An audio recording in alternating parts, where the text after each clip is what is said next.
kind of like a right intention or the right purpose, and then that exact cause could become causes and conditions to fulfill one's purpose or whatever intention as we set up.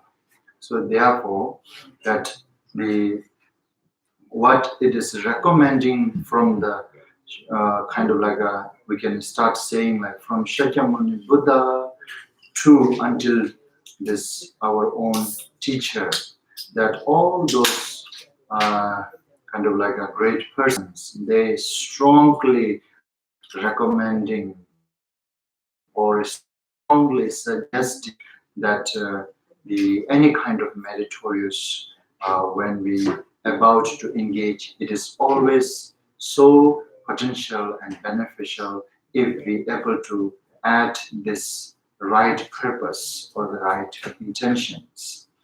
Then among the right purpose or right intentions, and then how we should put the purpose or intention is, then they strongly recommending also that we should aim as the ultimate how to say achievement, which is kind of like a enlightenment.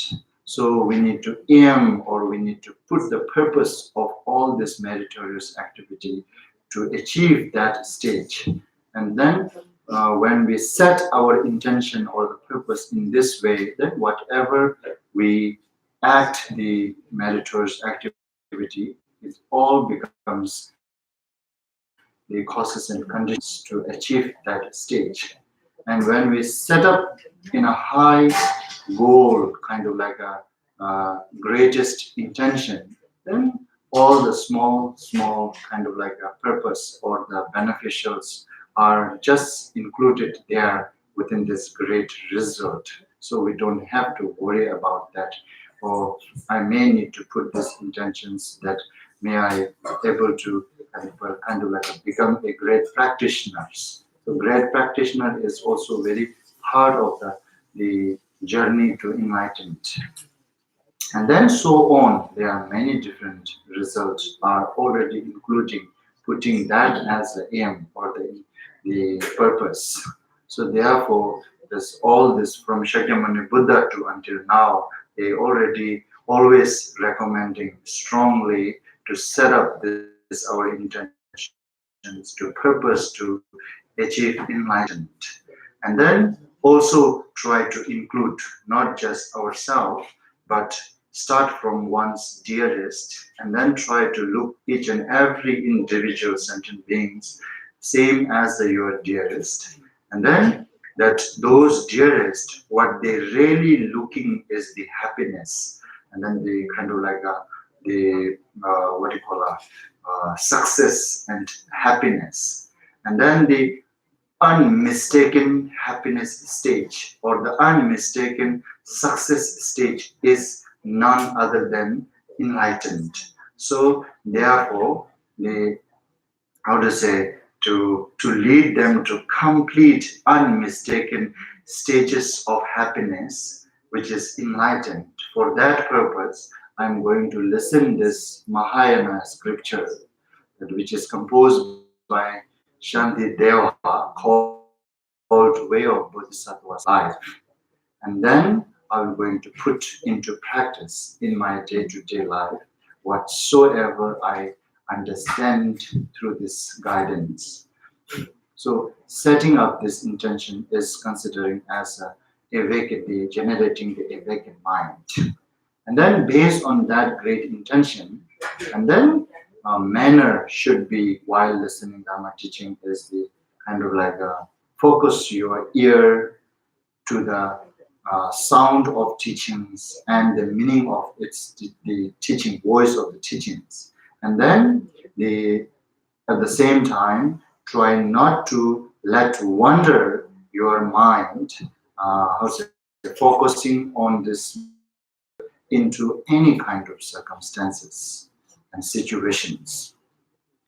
And then with based on these preparation, and then try to hold it, the meaning of teaching and the words as much as one could. And with that kind of preparations, it is always important to complete before we actually start this actions of listening Dharma teachings and teachings of Dharma. And then the actual teachings itself, this way of Bodhisattva's life, as normally I always kind of like again and again, oftenly reminding you, there's a 10 chapter and 4 main theme. The first theme is completed, that how to receive Bodhisattva, how. And then the second theme is that how to maintain and not to lose this bodhisattva and not let transgress this bodhisattva's vow. In order to do that, and what are the requirements, what are the trainings that we should train ourselves. And then the third theme is to and further how one can develop this bodhisattva. And then at the end, dedications. Among these 4 themes, so we are here in the second theme, that the trainings that Shantideva was providing many different skills and training. So how one should train ourselves in this way of Bodhisattva's life in order to not transgress this Bodhisattva's vow and in order not to lose this Bodhisattva. And then he suggested firstly that we learn about all those precepts which can help us to maintain this, which can help us to protect and not to let transgress. And after understanding all these precepts, then we should understand the consequences of this losing this bodhisattva and not losing this bodhisattva, and then losing and taking back and kind of like back and forth, all those consequences. Through understanding its consequences, and through that way, he is trying to letting us raise some sense of carefulness. And not only that, and also further, he is providing many different skills and methods to how to generate the sense of carefulness within oneself, because this sense of carefulness is the one requirement in order to maintain this. So therefore, he provided many different methods to how to not lose this sense of carefulness.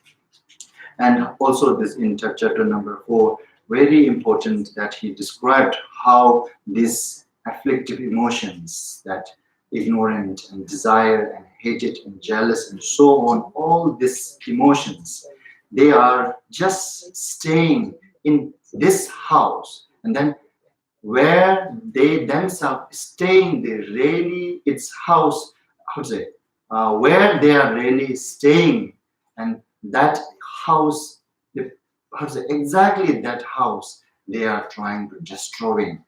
So it is like a very, how to say, rude guest that you are providing shelters to them, and then instead of they appreciating, and they are very ruining your house, they are very ruining your apartment or your room or your house or whatsoever. So Shantideva was kind of like letting us understand how these emotions not good to fit them or follow them. So these are something like staying in this house, like this body. They are residing in this body, within this house, but at the same time, they are like a very rude guest, that which is destroying, instead of appreciating, they're really destroying this house where they themselves staying. So letting us understand all this, why the purpose is that Shantideva want us to have sense of carefulness, careful with those rude guests, that which you are renting and providing your house to them. So you should careful when you are providing these facilities to this rude guests. Through that, this is one example, like that kind of many different methods Shantideva provided in this chapter number 4 in order to generate the sense of carefulness. And then continue next. That in short, this, however, the bottom line is that we need to have a sense of carefulness in order not to lose this bodhisattva and not to transgress this bodhisattva's vow. And then top of this sense of carefulness, and also some other conditions required, which are mindfulness and introspections. So, and then also that he is providing later detail why we actions, all in a very long detail until now we are going through. And then after we have this sense of carefulness and mindfulness and introspection, and based on that, and these are the three main important things in order to guard one's mind, in order to not to fit this our emotions. And these three methods are very much needed. And that's how that he's trying to let us have these three things first. And then based on these three things, and then he is also guiding the how to practice orderly. And then he is showing all those kind of like a three stages of discipline. The discipline of the kind of like refraining the wrongdoing, and then the discipline of gathering virtues, and then the discipline of benefiting others. So these are all that he is also strongly suggesting that we should practice step by step in orderly. First, we should train ourselves to familiar with the discipline of refraining wrongdoing things. And then when we train ourselves in this stage, first stage, then in order to progress, and then kind of like just saying, okay, what is next? I done this. What is next? Then what is next? Okay, this is next. Next is to try to gather now, try to maintain this discipline, which is gathering virtues, discipline of gathering virtues. And then how to maintain this discipline of gathering virtues. Then he also showing many different skills, even from the physical manners. He also showed like the work where you look very front, and then when you look others and try to look at all the others through them, they are my condition to achieve my goal, which is enlightenment. So like that kind of many different skills that he's provided so far. And these are the things through these the training that you can gather the virtue, that you can maintain the discipline of gathering virtue. And then top of these two discipline, then if you ask what is the next, I already trained myself into these two stages. Now where I should do, what I should do, and what I should practice. Then yes, then this third stages of practice, the discipline of benefiting beings. And then, or even in that, then he is kind of like a discipline of benefiting others. Then he is kind of in general that saying that okay, you should practice generous, the kind of like giving your all belongings and giving protections and giving dharmas. So, but in order not to this overestimate for the beginner, and then he is also making some restrictions here. These are the teachings that yesterday we learned, we contemplate that stanza number kind of like this 89, 80, the 87 to 90, and then also last week that 85, 86, 84, 85, 86, from 84 to 90, and this is kind of like a really that what Shandideva was trying to guiding is the how to practice the discipline of benefiting beings. And then benefiting beings, then actually they are not one solid thing. There's no limit. That whichever way you can really help and support and benefit others, you may can do so. And then after that, Shantideva was really providing those some restrictions. And when you need to give your belongings and when you need to give Dharma teachings in order to support others, in order to help others, but for the beginner practitioner, it's better for not to do this overestimate and do how to say in order how to say for the beginner, it is better not to do so over and such kind of like he guided this like for the small minor benefit you shouldn't harm your body. Then until you train you are this compassionate very pure, and then generally as I told you it is considering when it becomes pure is stage borderline is the first bhumi stage. Anyway, what Shantideva says, until you train your compassionate, very pure, till that, and try not to practice kind of like a giving your life and then giving you your flesh, kind of like there's a lot of bodhisattvas histories, right?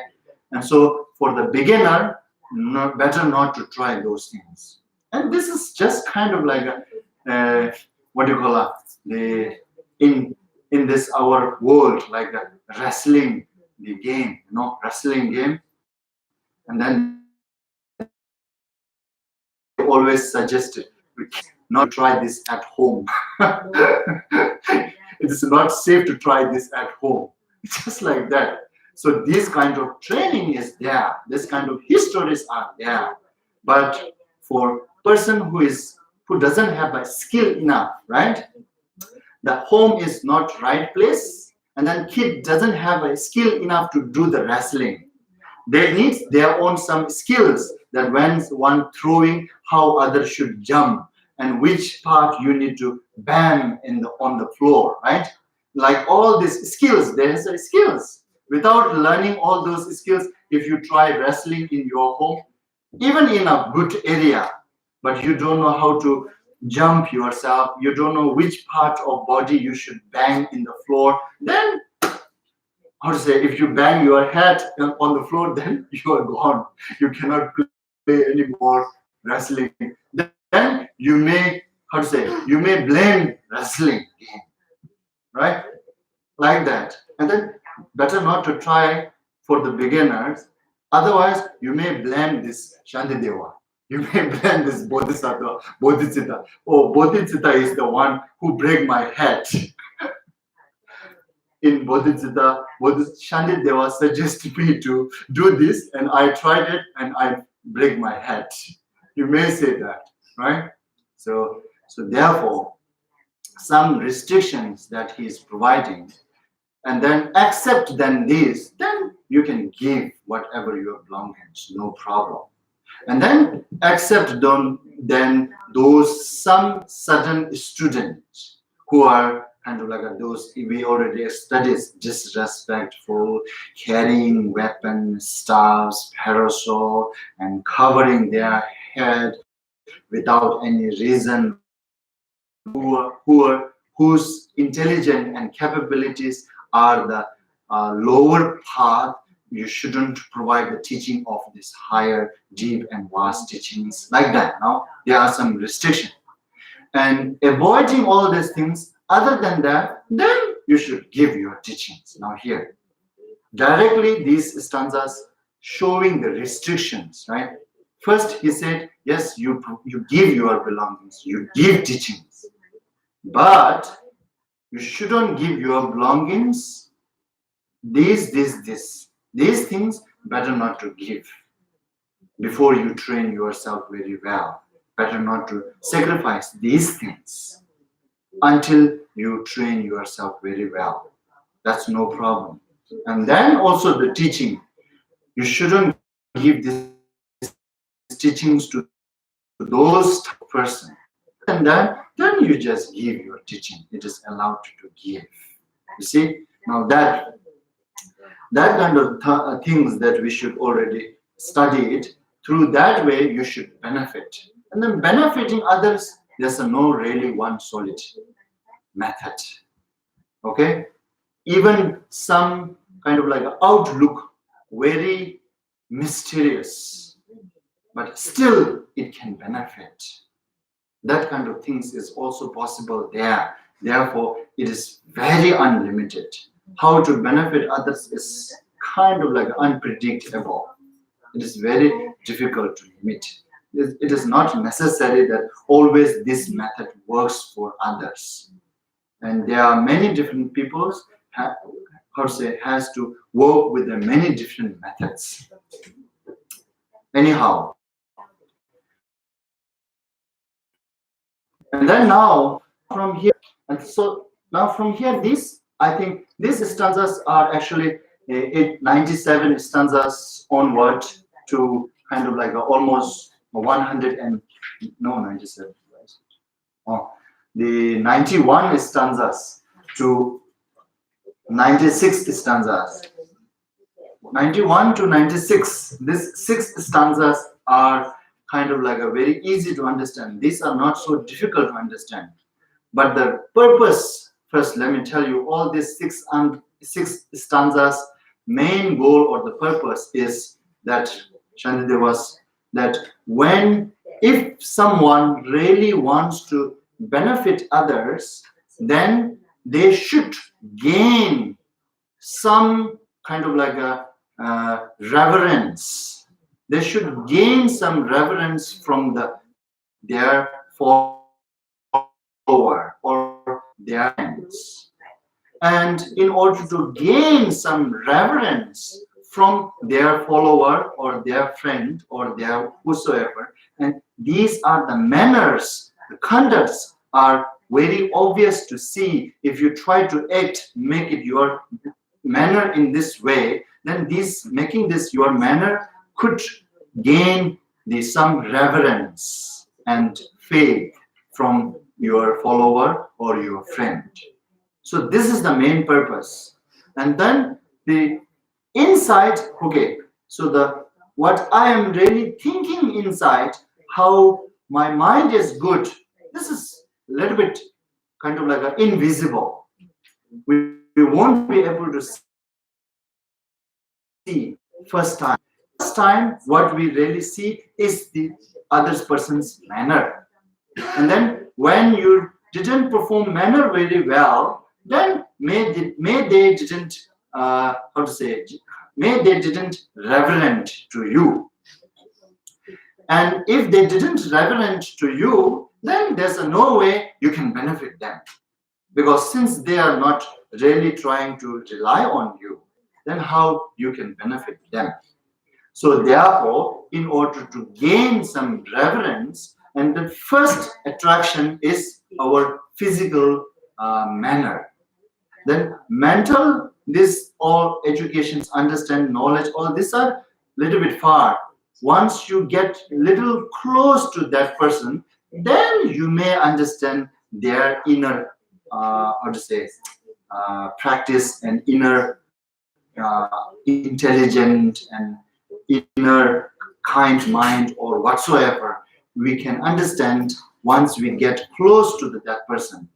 Until that, from the very beginning, for example, kind of like if I kind of like wants to see the Sam, then I can see within 3-4 months, I only can judge how Sam is through his way of talking and through his way of physical gesture.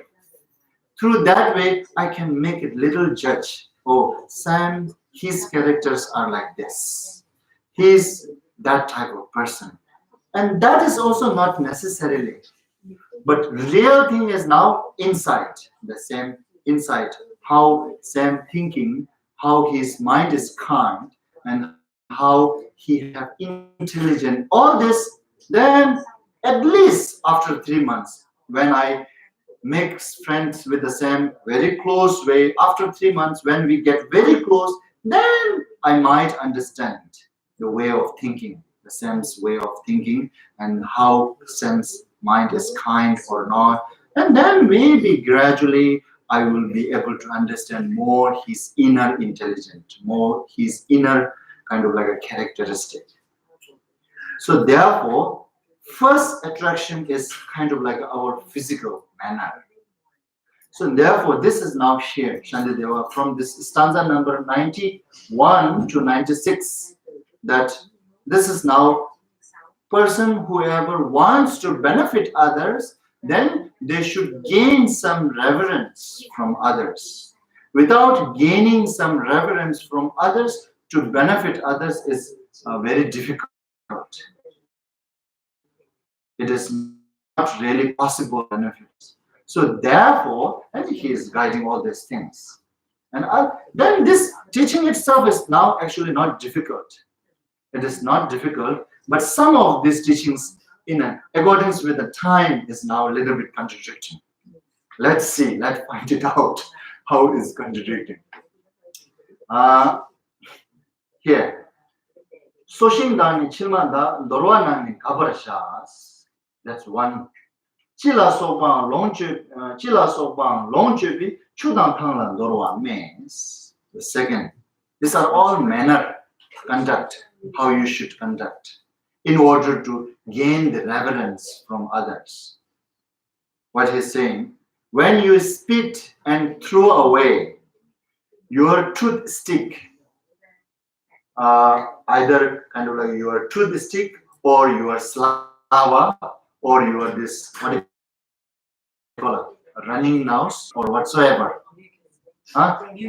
mucus, or your mucus, no, yeah, or your mucus, or your this is now Soshin here. This is really old tradition. There's no toothbrush, right? During Shantideva, his time in India, in order to brush your teeth, they use this tree, like, and then they, right? That's called Soshin, and what they use there, tooth stick. You see, but tooth stick, not every stick. There's one specific tree. Okay, you know that, right? We have in our home, back home in India, in our home backyard, we have this tree which can brush your teeth. It is very good. It makes very clean. This is very organic now, actually. No chemical mixed, nothing. Just you pull it out, small branches of stick, and then every morning. But still, we at that moment, almost I didn't even did one time. Even I have this tree in front of my backyard, but still I'm using toothbrush to brush my teeth. I'm a little silly here. Anyway, so this is what it is talking about, the toothbrush. So after we toothbrush, nowadays, there's no way we throw toothbrush. We save toothbrush. We use almost months and months, right? But at that time, no, they use and throw. Because this is everywhere you can get it. Every morning, and then you go. And then when you finish, throw it out, right? Use and throw. Now it's very good. You don't need to save and protect your toothbrush. So this is now accordance with their time. Nowadays, this case is not there. We never throw toothbrush every day. We keep our toothbrush for months and months. Maybe sometimes I keep years to one toothbrush. So at that moment, this toothbrush they're throwing, right? So when you throw the toothbrush, then yeah, he is saying Soshindani Chilmandas. And then you are what? Your what? Ani, what do you say? Saliva? Mucins, all those things. When you need to throw, then throw, you should cover them. You see, after you throw that, then you should cover to make it clean. Don't let it see very obvious mass. Don't make it cover. This is like cat doing that, right? Cat, when they poo and pee, they cover. But this history that we may saying something, there's a little bit cat cheated to tiger, therefore the cat is always cat covering their pee and poo in order not to tiger to follow after their how to say after them, right? That kind of funny history or just make a fiction history or whatsoever, but history is there. Therefore, cat is covering their poo. We say that. But however, cat covering their poo. And just Shandideva asking, do like that. Cover your slava, cover your this toothstick, whatsoever, after use, when you throw, cover it. Don't just let it be there. This is one advice. And then, and it is urine and with the other fleet, the fills and water fit for the public use. See now? Try not to pee and poo those in a high park. In shortcut, for us, we can easy to understand. Shandideva was saying, don't pee and poo in high park. And then Downsview Park. Don't pee and poo there. Now this is again, nowadays, this is also very rare. Almost nobody is doing, right? Because everybody has their kind of like a toilet in their house. Kind of like they developed, because of developed. But during this Shandideva time, we need to imagine back, okay? During this Shandideva's time, they don't have toilet in house, right? Every time they want to pee and poo, they go out in a forest. They go out somewhere in a field, their own field or forest or wheresoever. In India, it's still going on. You can see in East India, still there. In Tibet, still there.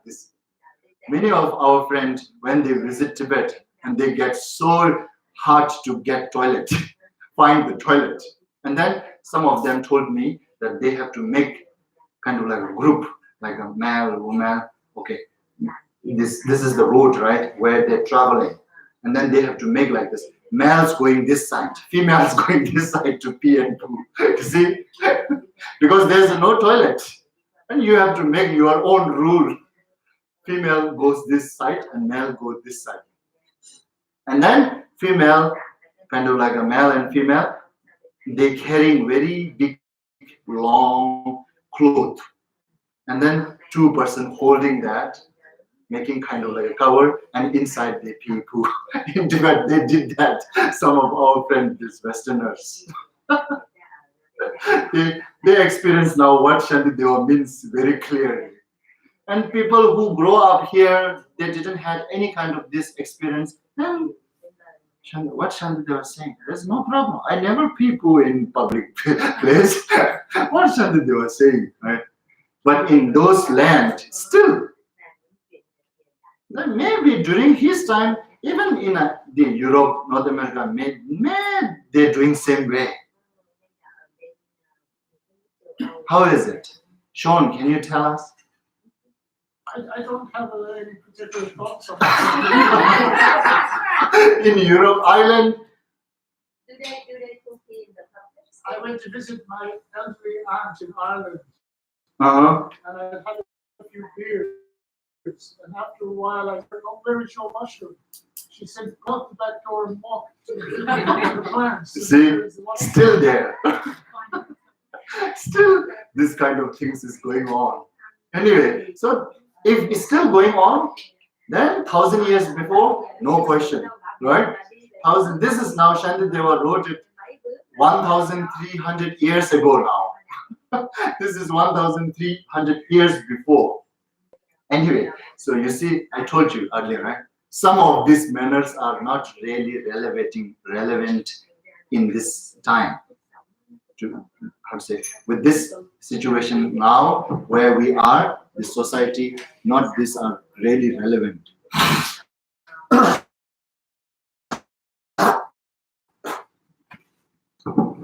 Excuse me. And then, yeah, so like that. Nowadays, actually, this has become very common. And people who are not peeing and pooing in a public, they didn't really gain reverence.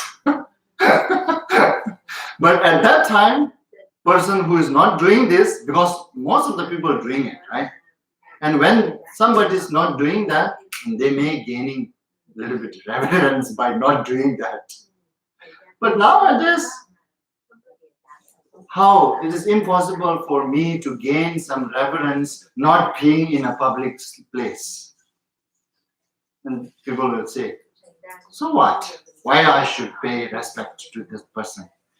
Because he is not being poor and being in a public place? No, that's not good reason. We will say that right now, right?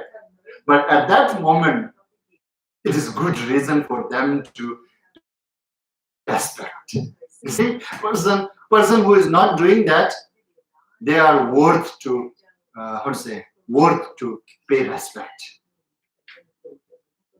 Anyway, likewise, also, Kadang wadan rajena kadang ne sameja skangwa yang de meduji lawan yang berminye hos. And then now again, that when eating, do not gobble noisily. Okay, here now. This is our parent give advice too. Do not gobble noisily, right? Or kind of like don't eat kind of full of mouth. The food full of mouth. And these manners, it's not good conduct, not good manner. Eat with a, limit amount put in your mouth, accordance with your mouth space. And then when you eat, don't make it noise. Just eat quietly. Don't make it chak, chak, chak, chak, chak, right? This is what it is saying now. But nowadays, it is very common, right?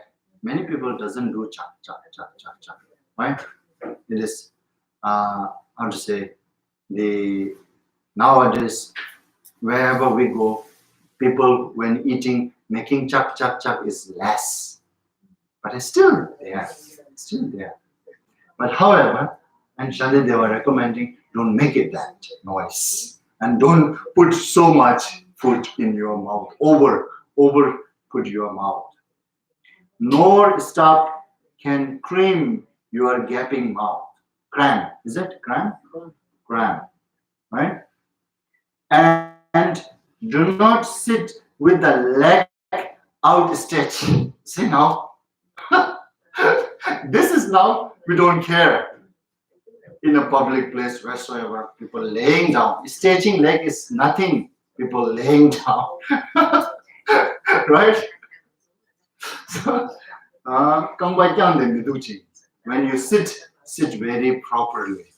Don't sit with the stretching out your leg. Now these are kind of like accordance with the now time being, that also we need to understand these things, I think.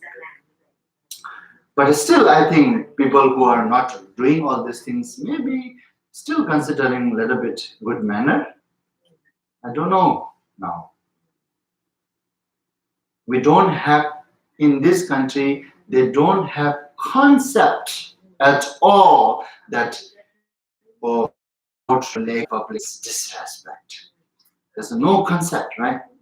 When there's no concept about this, then who is considering this is something not good, right? This is nothing. So these kind of things now, that however, it's kind of like we need to understand accordance with the time and situations, and then the kind of like a tradition in the specific countries or wherever you are staying, right? You need to adjust with that. But bottom line is good manner. So accordance with the now time, accordance with this society, according with this situation, there's also manner which can gain the reverence, right? And as those manner, and that person who wants to benefit others and act those manner and gain reverence. Same. The point is there. Point is not losing. But the exact action, it's depend on a situation, right?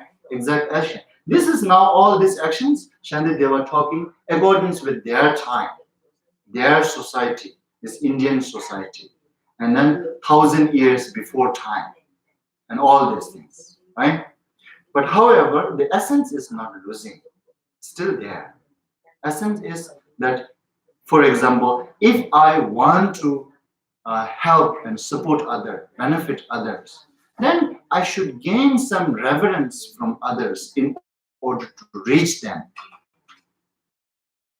isn't it? If I didn't get even a little bit of reverence, how I can reach them?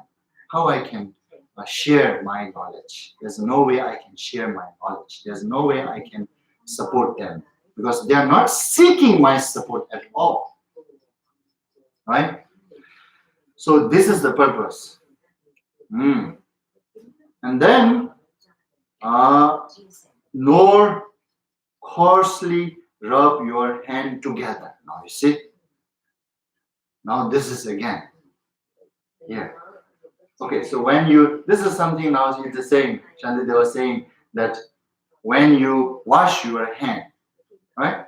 You wash one by one, not together like this. That way we are doing. Every day I'm doing like this. When I wash my hand, I apply soap, and then I'm washing. See, now Shanti, they were saying, don't do that. So what to do now? And then one hand, I'm just teased this morning to Kimbo. Kimbo and I discussed about this. I just teased Kimbo. How this side can clean by one hand by doing this? If I have dirty here, then no way I can clean now without using this hand, right? This hand helps to clean. You look. In order to clean my back hand, I have to use two hands. Without using two hands, I cannot clean the back side. Front may be okay, but not really properly either, right? With this, we don't really feel this is very clean, right? Maybe in here is a more coarsely rub your hands together. Maybe you can rub your hand, but not coarsely. You know what I mean? Now that's what I'm saying. That is why I'm saying now this is according with the time and situation. You see, in one way, yes, we can understand this. Maybe it means maybe Shantideva means do not rub very fast and then throw it all water around.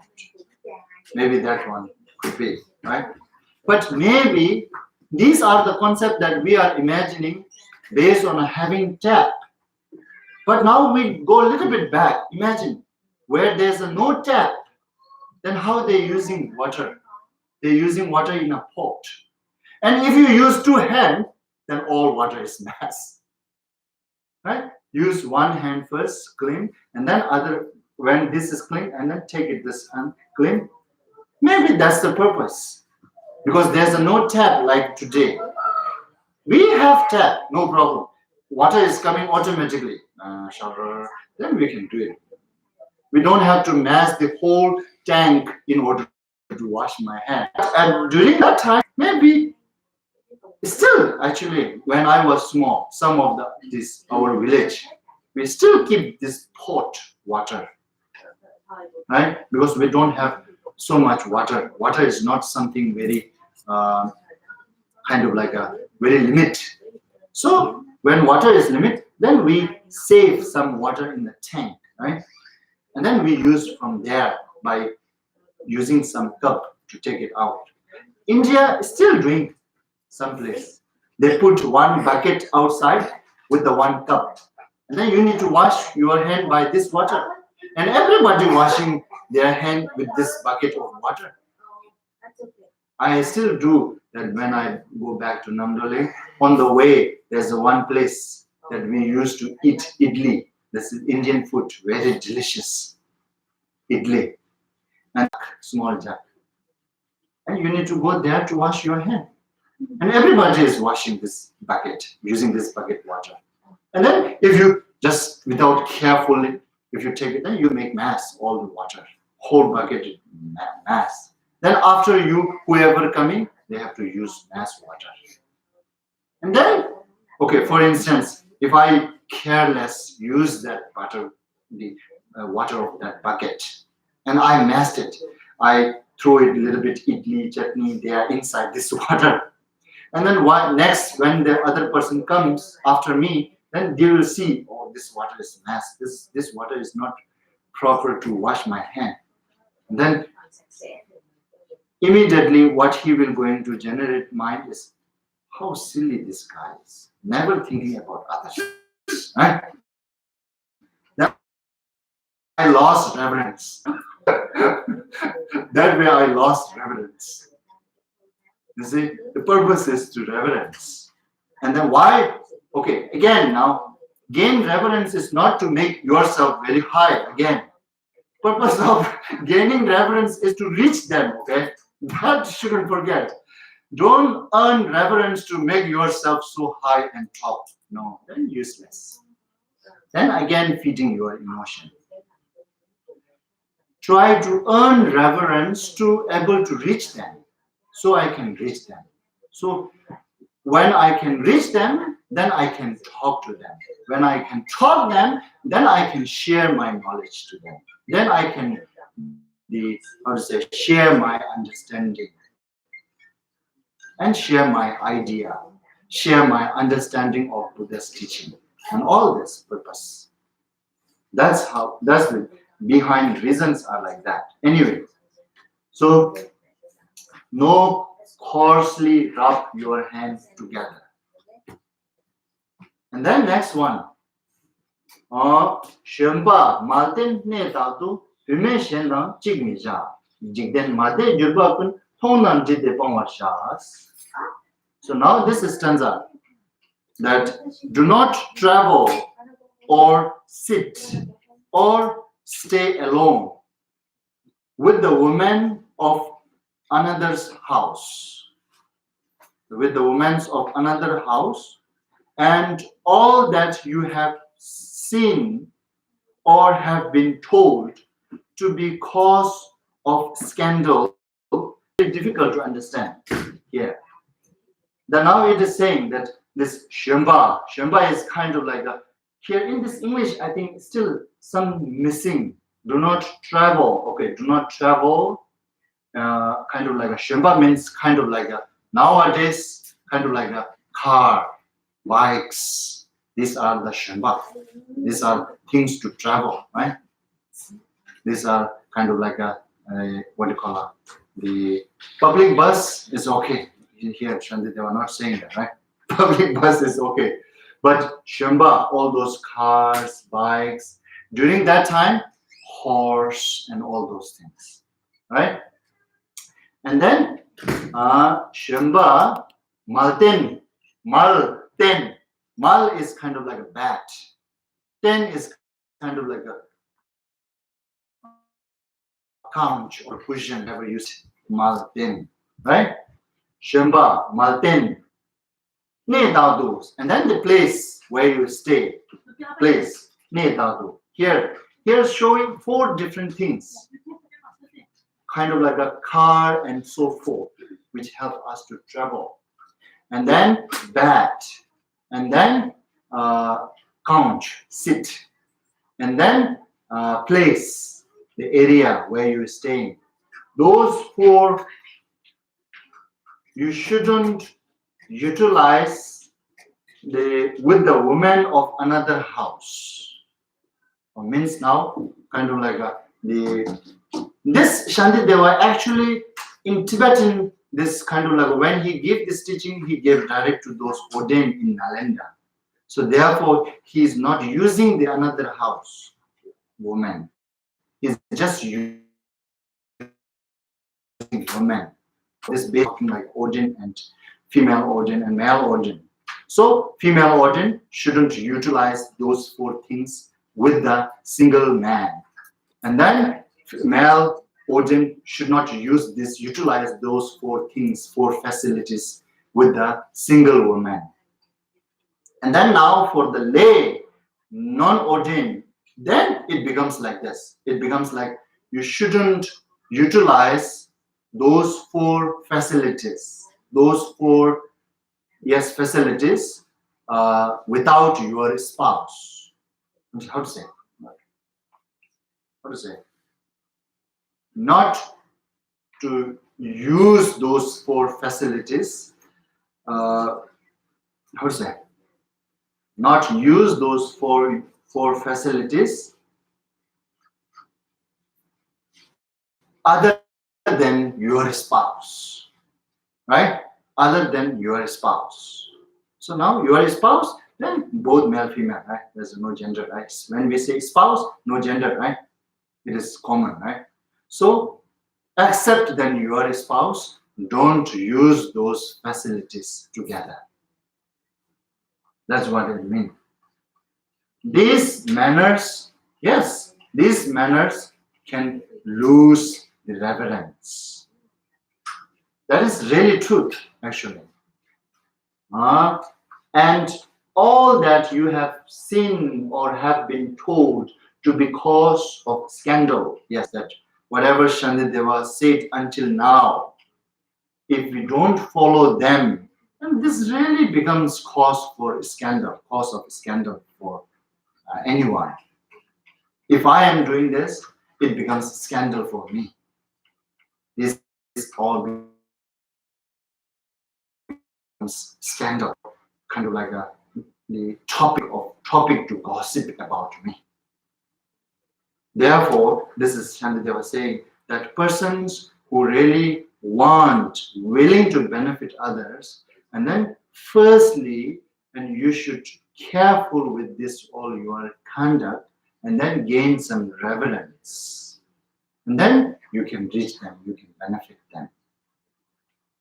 Without gaining this reverence, without this, the first expression of your will going to be your conduct, not your really inner quality.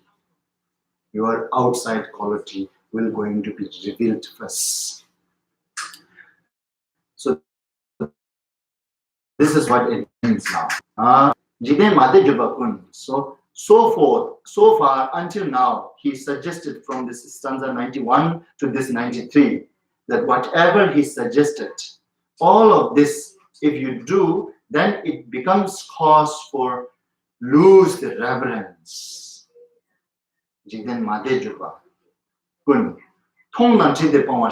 That, and then his Chandra was saying you should understand all those manner, and then you should avoid. And if you are not able to understand by yourself, then you may ask and you may read these books and you may ask those teachers which conduct is better to not do, better to avoid. Then you should, how to say, make it yourself know and then avoid those things. That's what it means.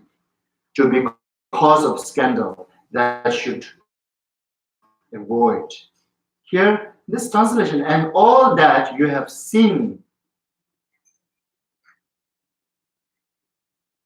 or, they use or, actually this no need or, right? Or is kind of like an option, isn't it? This is Ishantadeva here in Tibetan, there's no option. He's saying either you see yourself and understand yourself and avoid, or if you don't see it, if you're unable to see it, and if you how to say, unable to understand, then you must consult and ask and study these things, and then you should know yourself and then avoid. Either you avoid through seeing by yourself, or depend on somebody's and understand and then avoid. But however, point is avoid those kind of like a disrespectful manner. That's what it means. And then also, Solomon Dani Mijate, Kudanchebe Eva Lava Dani Kunjijan Lamiante, that Shas. Now here again. Do not, not rudely pointing with your finger, but rather with the reverent gesture showing with the whole right hand outstretched. This is how to indicate the road. When somebody asks you, okay, for instance here, from where I should go young estate, when I ask you, then Shandideva was saying, rather than pointing out, oh, this is the way you go, And then you should show that this is the way you have to go. Now here. Very small, very minor, kind of like a different gesture, slightly, right? Anyhow, so in a one way, it is also very true that we are sometimes very sensitive, right? We are sometimes very sensitive. When I ask somebody on the street, where should I go? Can you tell me if that person's being a little bit disrespect to me? Like, you say, go this way, this way, this way. Actually, I got it. I got it what I want from him. But I got it in a very disrespectful way. Then I get mad on this person. What the hell, this person? Instead of appreciating that he pointed me where to go, and I will say, what the hell is this man? Right? Appreciate is forget. And then this is because of this man. Actually, both side problem now. This. Actually, he is showing me way. And he just can show me. Then you can go this way. This way, this way, this way. What? There's not much, right? But we mundane, that in mundane, when we live in this world, that sometimes we are very sensitive, even by these small things. When somebody show you like this way, and then you get very mad. And I think, okay, this person is not, because very disrespectful. And it could be many different reasons, actually, sometimes. Not necessarily always disrespectful, right? Sometimes other persons could be very busy. He may be very busy. He have to focus on something else than showing you the road. You are interrupting there, asking some question in the middle of their conversation or middle of his focusing, where he's focusing something very carefully, and then in the middle, boom, you are hearing like somebody's yelling in my ear, how to go to Young Estate. Then I lost my focus, right? Then what? This way, this way, this way. It could be that way too. Not necessarily always disrespect with the intention. But however, that these are now really kind of like a both sides. We are, one way we are like a very sensitive. Therefore, we need to care his manners. And other way maybe to gain or earn the reverence from others. These manners will going to be the first method. Right? Then once you understand the person, then this not really matters. Right? When you really know the person's, his or her quality, then this little doesn't matter. But at the beginning, matters. Okay, this is how to indicate the road. And then,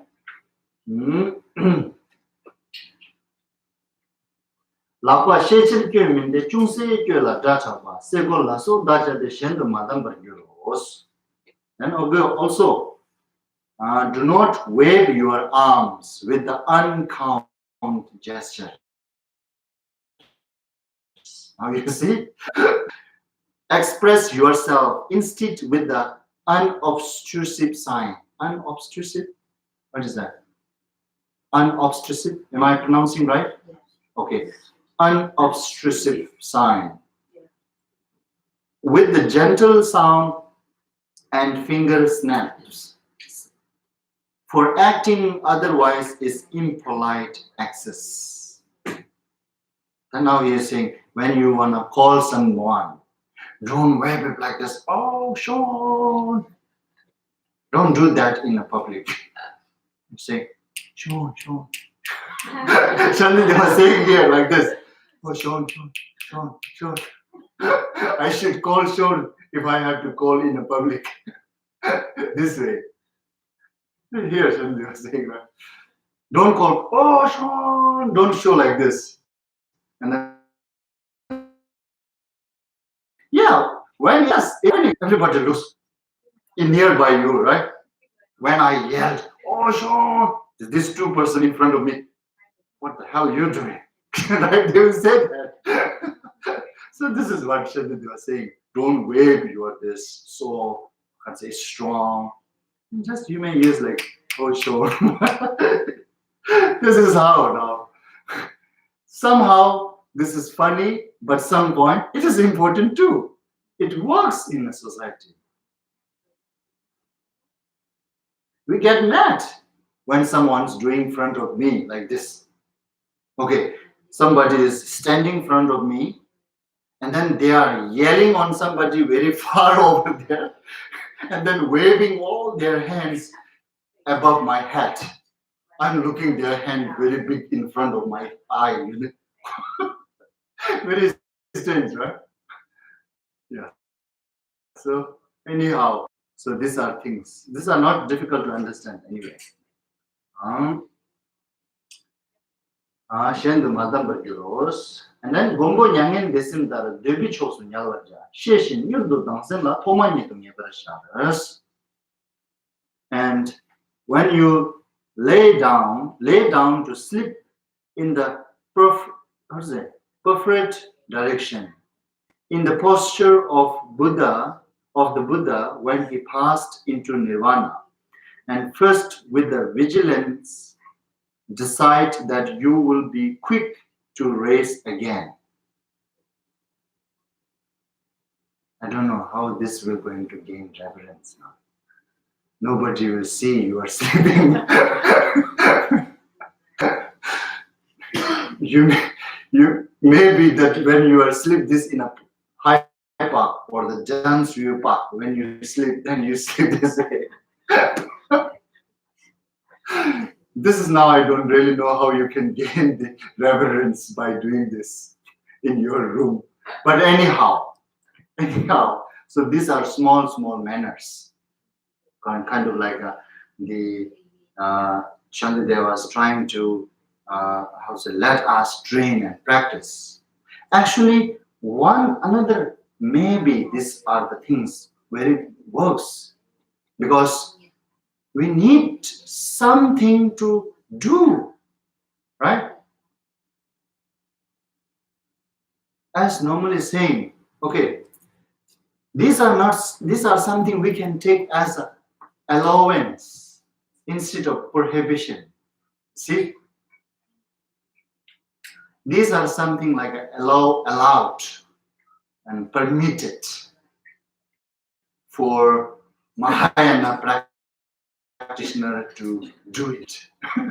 This is permitted now.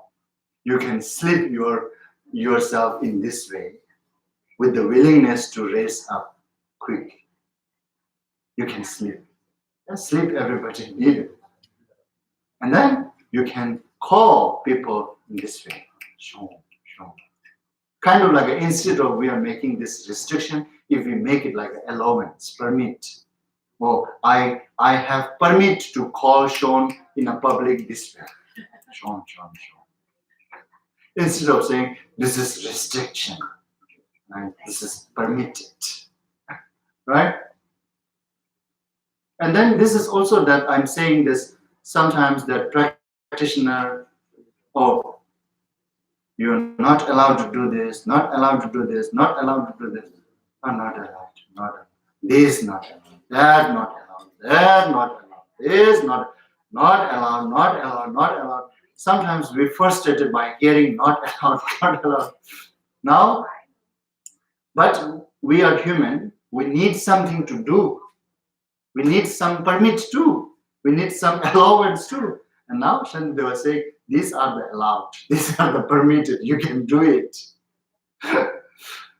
Instead of that, if we take this advice in this way, then we can busy ourselves by focusing on all this mind, small, tiny things, right? We can make ourselves busy, kind of like being introspection ourselves all the time. When you call someone, and you can utilize this introspection. How am I calling? Sit. How am I sitting? I'm sitting with a stretching leg or not? Like that. You can use this to train your introspection, actually, isn't it? You try to do all these things to train your introspection. How stable and strong introspection you have or not.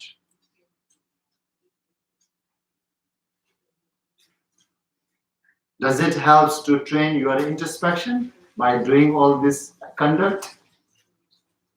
Yes. Yeah, that's what I'm saying. That's maybe another purpose that they were recommending all these small, tiny things to do it. So you can keep this your introspection and mindfulness, and you can make strong your this mindfulness and introspection, rather than just utilizing this mindfulness and introspection only during the meditation, rather than we are utilizing mindfulness and introspection only during the soap offering, only during the Guru Yoga practice, only during the Jyot practice, only during the teaching, only during the whatsoever empowerment, only during the kind of like a prostration. And then if we make these all practice or the implement, if we try to implement all these things, then the mindfulness and introspections are kind of like a constantly every moment you are utilizing, right? When we utilize this mindfulness and introspections constantly and every instant, then this mindfulness and introspections can grow. That's how it can grow. That's how it can become strong. That's how it can become stable. This is really true. Our mind is always like that. Whatever we think most, that becomes strongest. That becomes kind of like a overwhelmed. That influence, then that intention will going to influence oneself. Whatever we think most, isn't it? So in this way, now these all practice in a one kind of like a Shandideva is guiding like a very tiny, small things, and which some of them are even not relevant with this time. But however, purpose I told you before, that purpose is to gain or earn some reverence, and that purpose is also to reach them, not to make oneself high. Okay, to reach them, and then support them. That's the purpose of gaining reverence, earning reverence. And earning reverence, the first attraction will going to be the one's own conduct, not my mind. My mind, you will understand my mind after 1 year, 2 years, 3 years, not within a few months. No way. What you can really understand and judge is my manner. Within a few months, you will see it. Like this, me is example. Okay, me is example. Like that, whoever wants to practice this Mahayana path means willing to practice this way of Bodhisattva's life. Whoever willing to practice this way of Bodhisattva's life, then one must try to practice this Bodhisattva's the idea that how Shandideva was shown here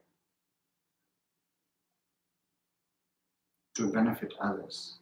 And for benefit others, and these are the things that it is also worth to do it too. You cannot say, oh, I am so high realization, you must come to me. No, it doesn't work. It doesn't work. I am such and such realized master. I am such deity. I seen deity. Blah, blah, blah, blah, blah. It doesn't work.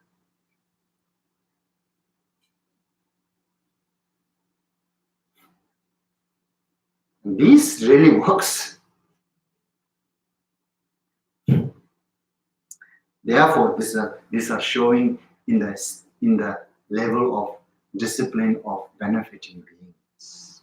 See, if you want to practice the discipline of benefiting beings, then you should practice this.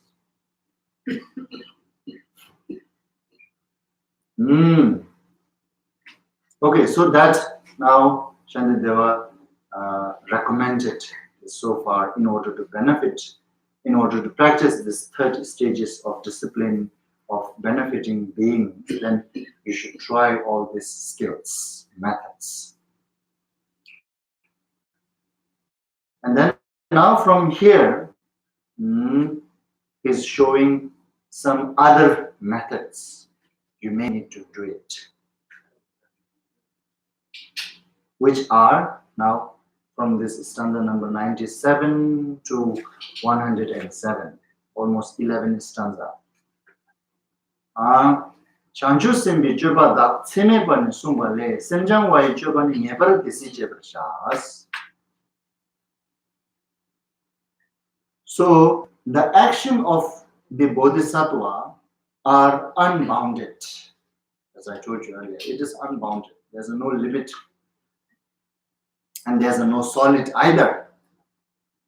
Same action, same outlook actions can be beneficial sometimes and sometimes unbeneficial. See? Therefore, it is no solid one action. Okay, this action always works. There's not like that.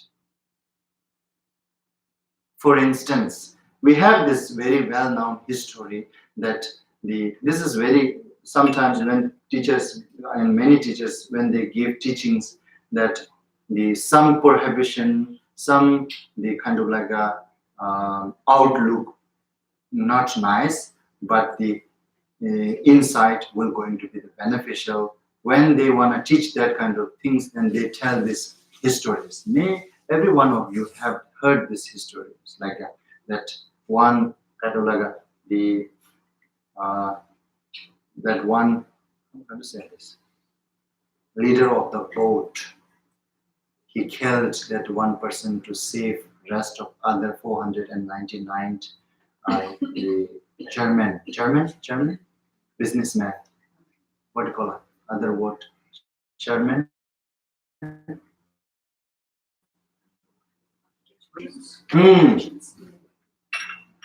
To save the 499 merchants. He killed one merchant. Right? He killed one merchant. So now you see. So therefore, killing action, it's bad. You cannot make that solid. In this case, right? In this case. Oh, killing action is no matter, regardless, no matter what, it is bad. You cannot say that. Right? And then in the same way, saving others' life is no matter, regardless what, it is good. You cannot say either.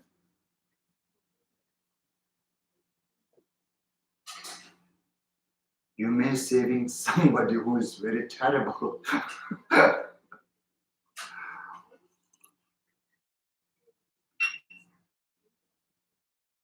So there's no limit, unbounded.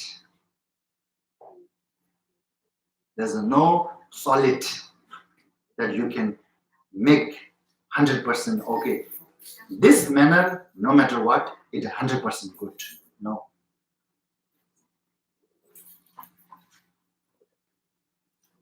Captain Goodhart used his omissions. Captain Goodhart had omissions. He knew that if he didn't kill him, he actually saved from the lower, going to the lowest hell by killing him. Yeah, but however, yes, okay, these are all invisible. What really visible is he killed it. Yeah, these are all invisible. These will going to understand person who understands. And other than in a common way, yes, he is murdered. Right? Isn't it? This captain is murdered. Now, outlook. However, the point is here, in this case, there's a not solid. Okay, solid. You understand what I mean? Solid? Huh? There's not one solid thing that, okay, you can say, okay, this is no matter what, it is good. And this is no matter what, it is bad. It's not limited like this way. And also, method is also unbounded, unlimited. Many different methods. 1,000 people may work 1,000 different methods. And that's why it is saying, in a one way, 9 yana. But in fact, those masters also saying, yana, there's a no number. Yana is numberless, because beings are numberless.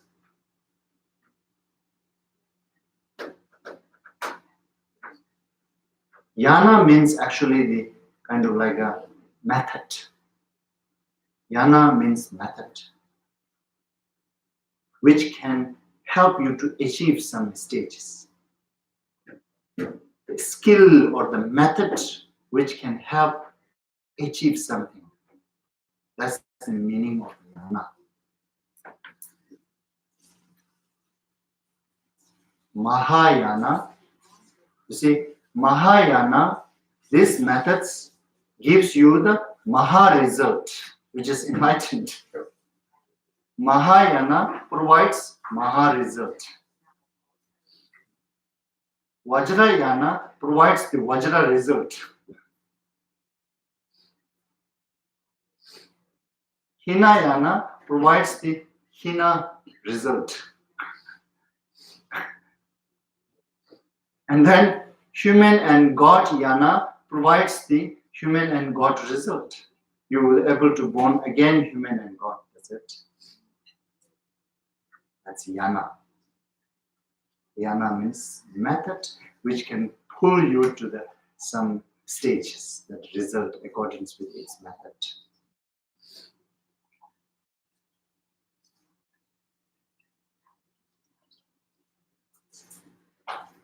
Likewise, here this now the action of the bodhisattvas are unbounded because of the beings are unbounded. So it cannot say that this method will going to work for everyone. No. This method might work here, but not might there. But not might work there.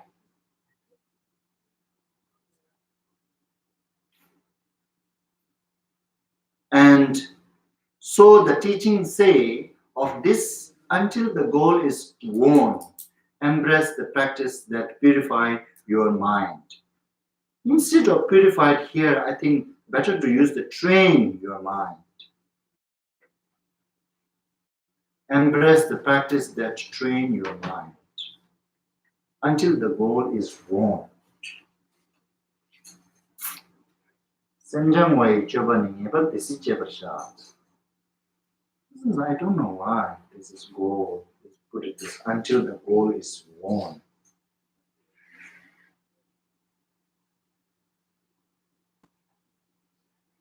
Okay, anyway, let me say it here. What does it saying is here? The method to benefit others through this bodhisattva's paths are unbounded, unlimited. That is what in a teaching said. But however, never this. But however, training your mind, the method which helps to train your mind, that certainty, definitely you should train it. You see, now this is really insight now. You make an excuse, oh, I'm doing this for others, benefit others, blah, blah, blah, blah, whatsoever. In a real, it is not training your mind, then this is real excuse. Whatever you dream, but it is very necessary and certain that you need to train your mind. That's what it is saying. The method which help us to train our mind, that you must practice, you must implement. That's what Shantideva means. In a one hand, yes, in this case, method of benefiting others are unbounded, unlimited. Yes, this is what teaching said. There's no one solid, one action that can guarantee this is good and bad. No way we can make it. But however, we can make it that whether when I am doing all these things, that whether I trained my mind first or not, that you can say it. So therefore, method which helps to train our mind, that is something necessary and certain that you should implement. That's what Shantideva is saying.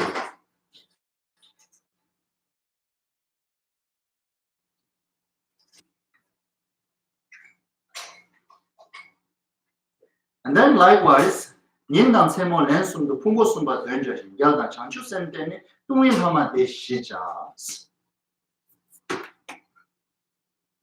And then also reciting 3 by days and 3s by night. Is it 3s? 3s by days and 3s by night. The thrice. The sutra in the 3 section. Relying on the Buddhas and the Bodhisattvas, purify the rest of your transgressions.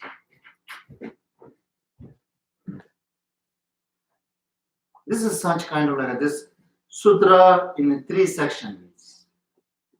It is kind of like a which we are doing here in our practice, right? This 37 Buddha, confessing one's misdeed in front of 35 Buddhas.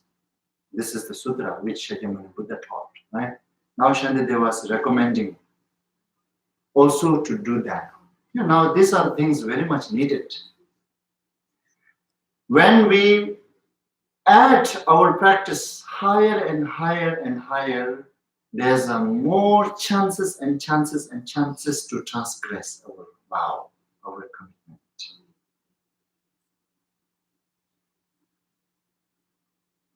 And if we didn't confess them, and it will always comes with us. So therefore, in order to avoid those karmas to comes with us, we must confess every day. So therefore, when practice is going higher and higher, practice is kind of like it becomes every day.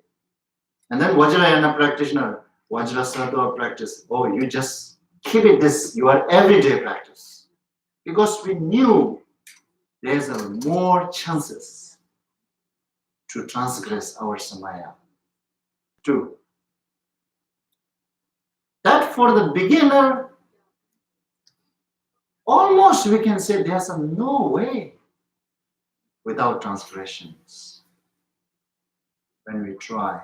This is just like a kid trying something, right? Kids trying to work. When kids about to work, and then he or she will try to stand up and work, right? When they do it, fell down. Do it, fell down, fell down, fell down, fell down, fell down, fell down, fell down. Month, maybe, is it? I don't know how long it will remain like that. month, 2 months, 3 months? Depends on the child too, yes. You see now, there's no one solid answer either here for this mundane question. In this mundane question, there's no one solid answer.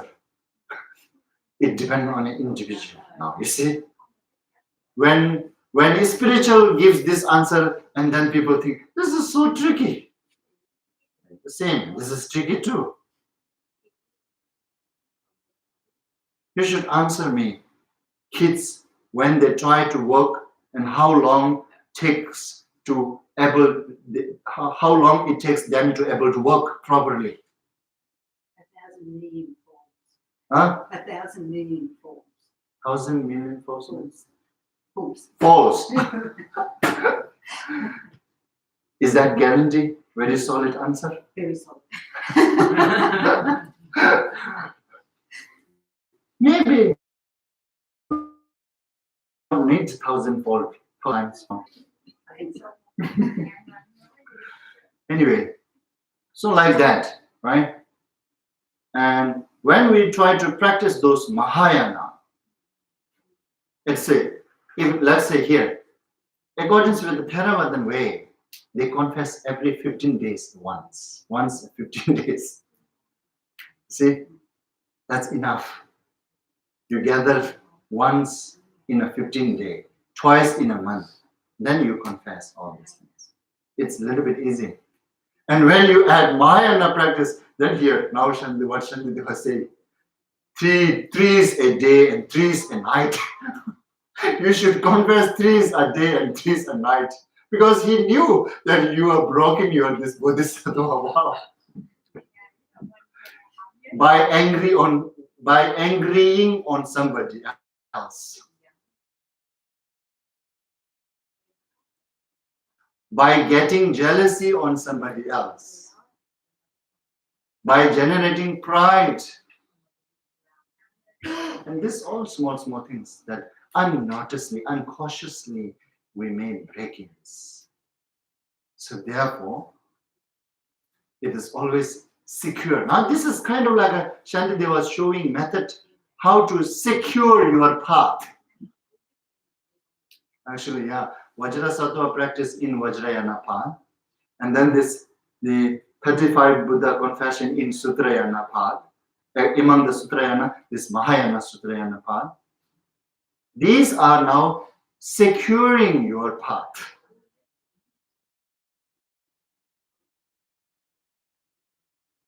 Everybody looking secure, right? Even my friend who is businessman, he's telling me, I want to secure my finance. Secure. We like secure. I like secure my finance. Actually, he's rich. But still, he wants that, you see?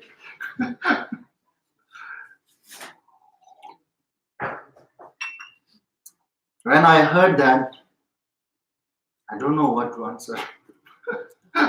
I just smiled him.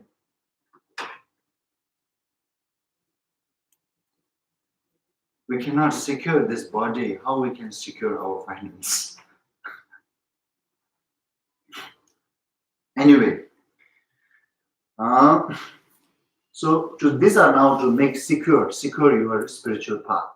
And then in order to secure your spiritual path, it is much better to do confess. Reciting threes by days and threes by night, the sutra in 3 sections, relying on the Buddhas and Bodhisattvas, purifying the rest of your transgression.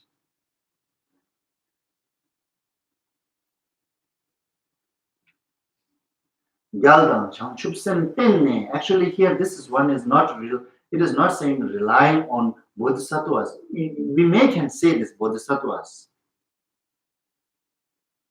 But it is really what Shantideva means is that you generate Bodhisattva yourself. And then do confess this. When you recite this sutra, generate Bodhisattva. That's what it means. And also you can put the Bodhisattvas as an object. But here Shantideva recommending not just object, just put bodhisattvas as an object, but this bodhicitta also generate within yourself before you confess. Generate bodhicitta and then confess. Yaldam Changchupsen 10 names. Here in English, Buddhas and bodhisattvas kind of like more likely talking from the object point of view, is it? You put them as an object and you confess, right? Not only that. Okay, not only that. Shani, they are also saying, you also generate bodhicitta before you recite this sutra. You also generate bodhicitta and then recite this sutra, relying on those Buddhas, and then confessed all your misdeed transgressions of this bodhisattvas. Wow. And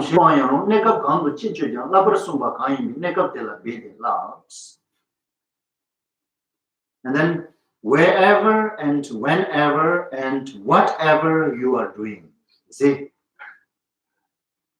for your sake or for the sake of others, implement with diligence the teachings give for that situation. The teaching gives for that situations. When we say that, what do you understand by this? Huh? The teaching given for that situation. What does it mean? Teachings given for that situation.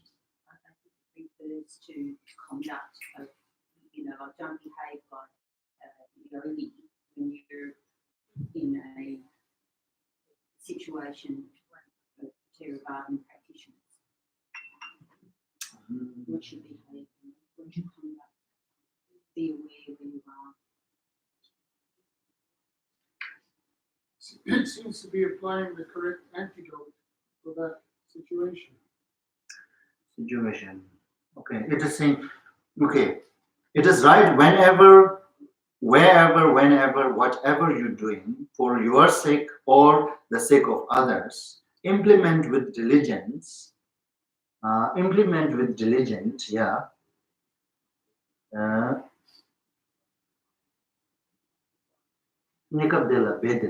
Yes.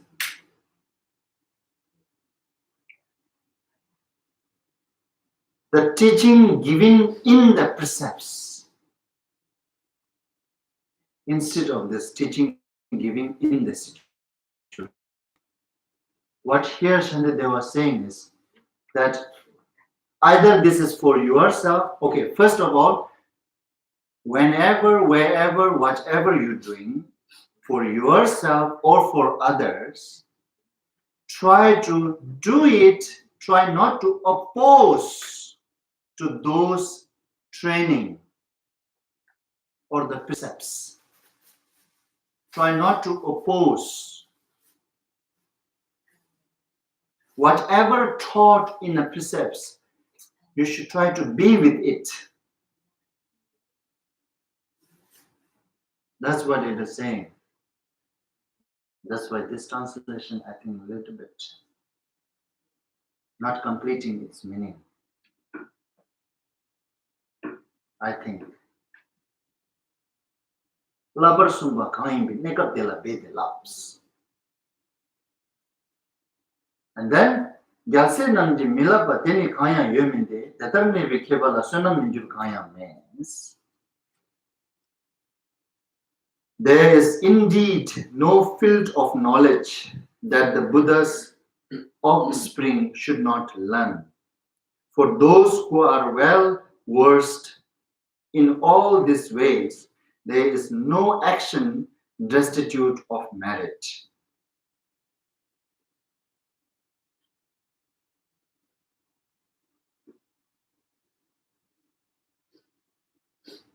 So it is saying now, Bodhisattvas, there is not as such a training that Bodhisattvas should not train, which means there are various this limitless training or the performance that bodhisattvas may need to perform, right? But the bodhisattvas, but the bodhisattvas who are, who have a skillfuls to not lose their point.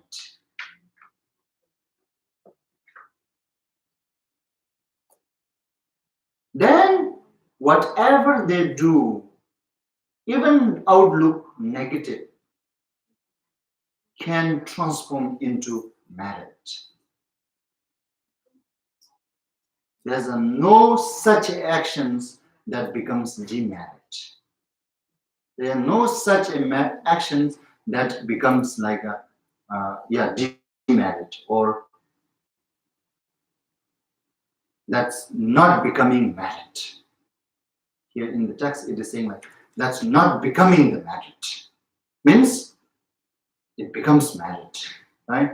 Means there's not as such actions becomes demerit.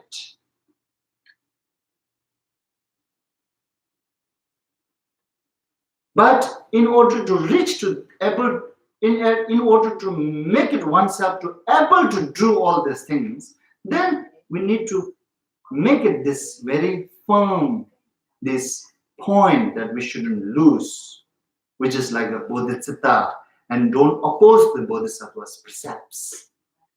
Based on this, then whatever you act, it all becomes, even outlook negative, but it is not really negative. When the outlook negative can transform into the positive, then neutral goes without saying. All neutral actions, it goes merit without saying. Even he have these skills that even outlook, the manner or the conduct looks negative, but he or she have these skills to transform into the merit.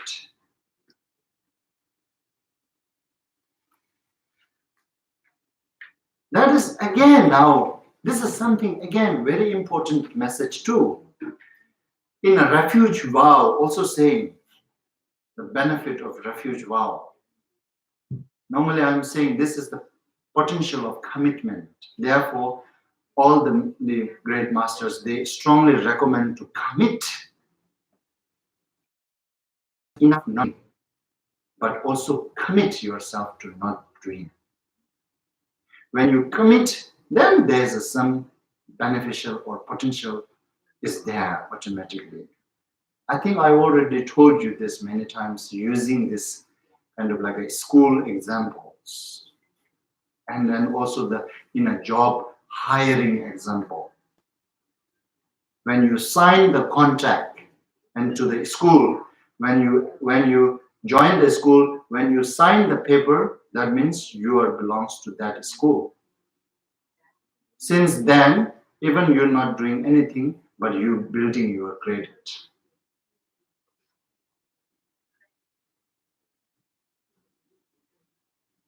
Like that. This is the potential of commitment. So here also this way, Tatarne Bhikkhabala, this is very important word here. Tatarne Bhikkhabala.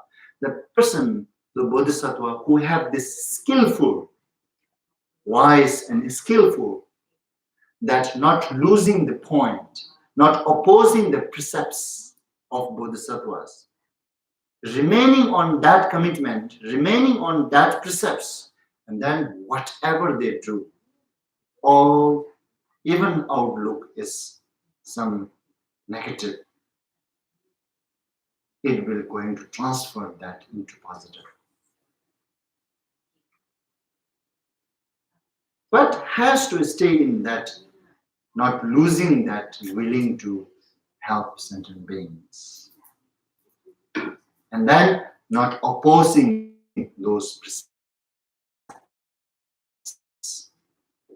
which help us to maintain this intention, mind. And who have that skill, then Based on that skill, whatever they do, there's nothing it will going to be the kind of like a demerit. It will never going to be the. It will never become the demerit. That's what it means. You're coming out means. There's nothing. There's none of actions that doesn't become that merit.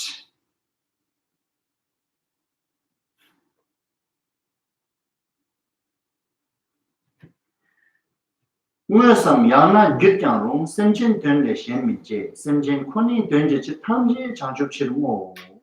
Now the dedication. Directly, then or indirectly, do nothing that not for others' sake, and solely for their welfare, dedicate your every action to the gaining of enlightenment. So these are not difficult to understand, right? Yeah. Okay, then maybe we stop here. The time is over. Still, we have. I thought that I can complete this today, this chapter. Next week, we're going to finish this definitely. And then we will start learning patience. Patience, which is the very important thing and which is the most difficultest practice ever among these 6 prajna paramita.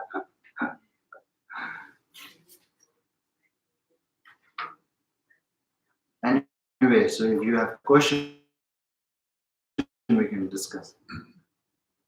Actually, I have a question about merit and dedication. So what would happen to a person who carries out virtuous, meritorious activities? Who carry out meritorious activity, virtuous activity, even very powerful ones, such as circumambulating stupa, and he's aware of what he's doing, his mind is working, but then he dedicates all of his merit to his teacher. May my teacher have no obstacles to his or her teaching, and continually dedicates all of his merit, no matter what he does, and then he thinks this will even bring greater merit, but he dedicates that merit also to others. So, in theory, he doesn't have any merit. Does he? He's always giving it away to others. In theory, there's nothing left now. You already give everything. That's what it means, right? Yeah. That's what the means of dedicate. Yeah. Dedicate means now you don't keep, you give everything. Give everything away. Yeah, give everything. You get all merit away. Yeah. Now you don't have merit. Nothing in the bank. Nothing in the bank account.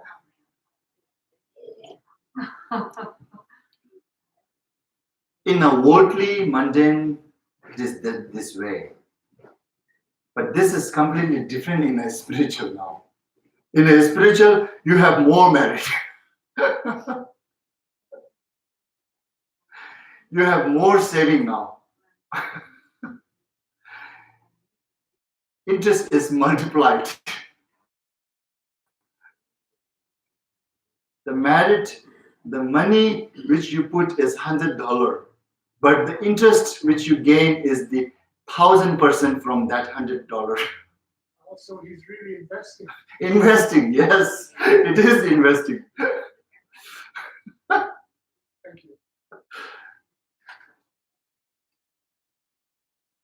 That's why it's win-win situation.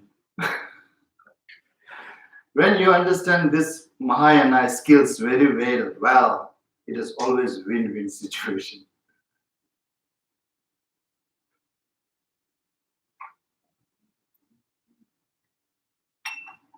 You help others and you gain happy.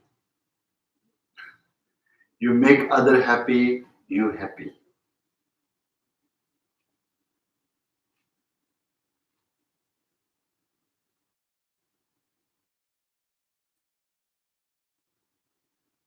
This golden method does not.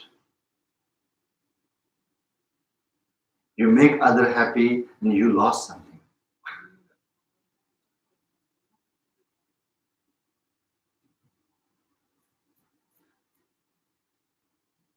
You make your friend happy by giving $100 and you lost $100.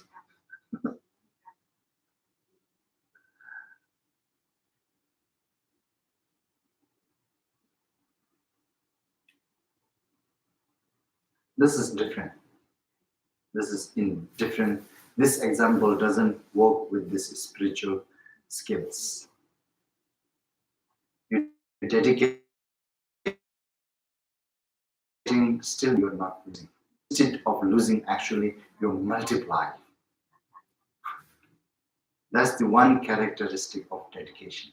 Dedication has 4 characteristics, right? One is it in the Pelgan Yuri Chechen. Pelgan Yuri Chechen. Dedication will going to make inexhaustible your merit. That's the one characteristic of dedication. Is it? And it becomes treasure that you can earn again. You can experience the result again and again and again, not just one. Normal merit, you help, you get help. Finish. A gem, you got a treasure, you can rebuild time by time, occasionally. And then hell is increasing. That's another characteristic of dedication. What is increasing? Hell, increasing your merit. Gur is transforming.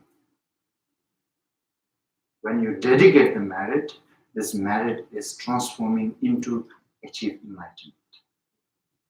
Not just the transform into the achieve some sudden result, but it also transfer into the cause of achieve high goal. The merit itself is just one prostration merit. But through dedication, one prostration's merit is going to transform into the cause of it.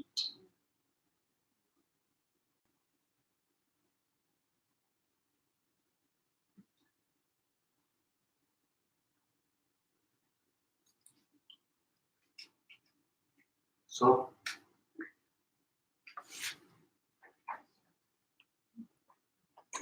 I shouldn't stitch my leg, huh? Anyway, so we dedicate this merit of listening, this way of Bodhisattva's life teaching. May dedicate this for May, this merit becomes causes and condition for us to able to apply all this method. Sunam de tamje zibani, pomne nyebe dranam tamje ne, gananche kontrai, sibe zole noa rashu, jambal pave jedra kemba no, kundo zambo de, ejende deda kunji jeso daloji, gewan deda tamje randumo, gewan di shivu, Sanam yeshe zozo, sanam yeshe lechonve, tamba kunyi tabarasho, sanje kusum nyebe chimlam dan, cheni mingyur dembe chimlam dan, gendel meche dembe chimlam je, jidara moa tabarasho. By this beneficial activity, may I obtain omniscience, and having vanquished the harmful enemy, greed, anger, delusion, may I liberate all being tossed about helplessly by the waves of birth, aging, illness, and death in the ocean of time. By conforming to the knowledge of courageous Manjushri, Jambalyam, and in the same way as Samanthabhatara, Kundusambo, and following their example, I dedicate perfectly all this virtue. By this virtue may all being perfectly achieve the accumulation of merit, sunnam, and wisdom, yeshe, and may they thereafter obtain the two holy bodies which result from these two accumulations. By the blessing of the Buddha, Sangye, who obtained the three bodies, by the blessing of the immutable truth of the Dharmata, Jini, by the blessing of the infallible aspiration of the Sangha, Genrin, may this prayer of dedications be accomplished just as it is.